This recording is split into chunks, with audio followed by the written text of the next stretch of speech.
بیوی سے صحبت کرنا جہاد ہے. اب یہی کام رہ گیا ہے میرا خیال ہے, اسی کو جہاد کہہ لیں. بیوی سے صحبت کرنا ثواب کا باعث تو ہے.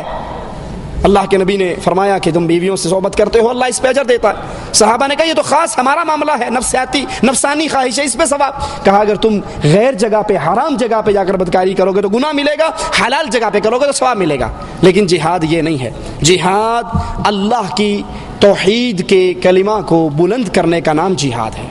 جس طرح رسول اللہ صلی اللہ علیہ وسلم سے سوال ہوا, ایک شخص مال کے لیے, مال غنیمت کے لیے لڑتا ہے, ایک برادری کے لیے لڑتا ہے, ایک وطن کے لیے لڑتا ہے. من قاتل فی سبیل اللہ, صحیح مسلم کی روایت ہے, آپ نے فرمایا من قاتل لتکون کلمۃ اللہ ہی العلیٰ فہو فی سبیل اللہ. جو اس لیے لڑتا ہے کہ اللہ کی توحید غالب آ جائے. نہ وطن کی جنگ ہے, نہ مال غنیمت ہے, نہ برادری قوم کا غم ہے, اس کو غم یہ ہے کہ اللہ کی توحید غالب آ جائے, دربار مٹ جائے, شرک ختم ہو جائے, لا الہ الا اللہ قائم ہو جائے. یہ اصل میں مجاہد اور یہ جہاد کر رہا ہے.